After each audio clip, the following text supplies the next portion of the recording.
आज मैं आपको एक ऐसे सब्जेक्ट के बारे में बताने जा रहा जिसकी तुलना शायद किसी और सब्जेक्ट से नहीं की जा सकती। यह सब्जेक्ट है लॉ। लॉ की पढ़ाई अपने में ही एक रॉयल प्रोफेशन है।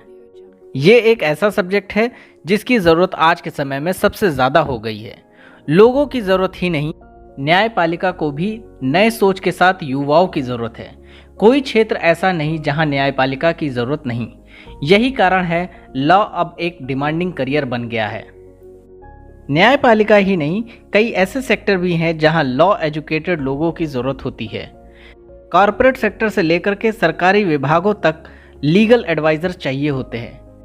वहीं लॉ पढ़ने के साथ कानूनी लड़ाई के लिए भी लॉ वालों की ज़रूरत होती है। हेलो एवरीवन, मेरा नाम है उम्मीद। आप देख रहे हैं legal justice. So let's get started.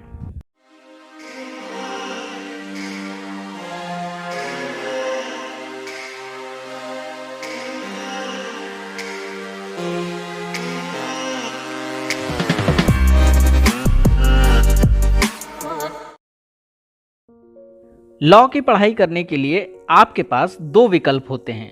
पहला, BA प्लस LLB, जो 5 वर्षीय कोर्स होता है। इसे इंटरमीडिएट यानी 12वीं पास करने के बाद किया जा सकता है। दूसरा विकल्प है ग्रेजुएशन या उसके समकक्ष एग्ज़ाम पास करके LLB 3 वर्षीय कोर्स को किया जा सकता है। LLB में एडमिशन लेने के लिए बार काउंसिल ऑफ इंडिया के अनुसार 12वीं या ग्रेजुएशन में मिनिमम 45% तक अंक होना अनिवार्य होता है।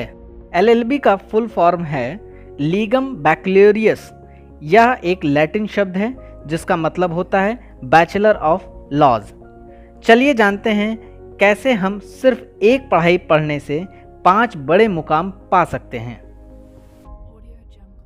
वकील से न्यायाधीश तक लीगल प्रोफेशन में रुचि रखने वाले युवाओं को लीगल फील्ड में सरकारी और निजी क्षेत्रों में सम्मानजनक तरीके के काम करने और कामयाबी की ऊंचाई तक पहुंचने के अवसर लगातार बढ़ रहे हैं। इसके लिए लॉ में डिग्री हासिल करने के बाद बार काउंसिल में पंजीकरण करवाकर वकील के रूप में अपने सफर की शुरुआत की जा सकती है। अगर आपका ख्वाब न्यायाधीश बनने का है तो बार काउंसिल में पंजीकरण कराने के बाद आपको राज्य लोक सेवा आयोग द्वारा आयोजित की जाने वाली सिविल जुडिशरी परीक्षा पास करनी होगी। इसके क्वालिफाई करने के बाद सत्र या फिर जिला न्यायालय में न्यायाधीश के रूप में नियुक्ति होती है। बेहतर काम और अनुभव के आधार पर कुछ वर्षों के बाद जिला न्यायाधीश और उसके बाद हाईकोर्ट जज के रूप में चयन हो सकता है। इसी प्रकार से विभिन्न राज्यों के हाईकोर्ट में कार्यरत जज वरिष्ठता के आधार पर सुप्रीम कोर्ट में सुप्रीम कोर्ट के न्यायाधीश या मुख्य न्यायाधीश यानी चीफ जस्टिस के रूप में अपना सपना साकार किया जा सकता है। निजी एवं सरकारी वकील डिस्ट्रिक्ट कोर्ट से लेकर सुप्रीम कोर्ट तक सिविल, क्रिमिनल, फैमिली, टैक्स या अन्य मामलों से जुड़े मुकदमों की पैरवी कर सकते हैं। ऐसे वकील निजी वकील कहलाते हैं। आपसी विवाद में दोनों पक्षों की तरफ से कोर्ट में निजी वकील ही किसी वाद की पैरवी करते हैं। राज्य के सहायक अभियोजन अधिकारी यानी असिस्टेंट प्रोसिक्यूशन ऑफिसर की परीक्षा उत्तीर्ण करके सरकार के मुकदमों की पैरवी एवं पुलिस या अन्य जांच एजेंसियों द्वारा चलाए जाने वाले मुकदमों की पैरवी कर सकते हैं। ऐसे वकील सरकारी वकील कहलाते हैं। लॉ, कॉरपोरेट सेक्टर व लीगल फर्म।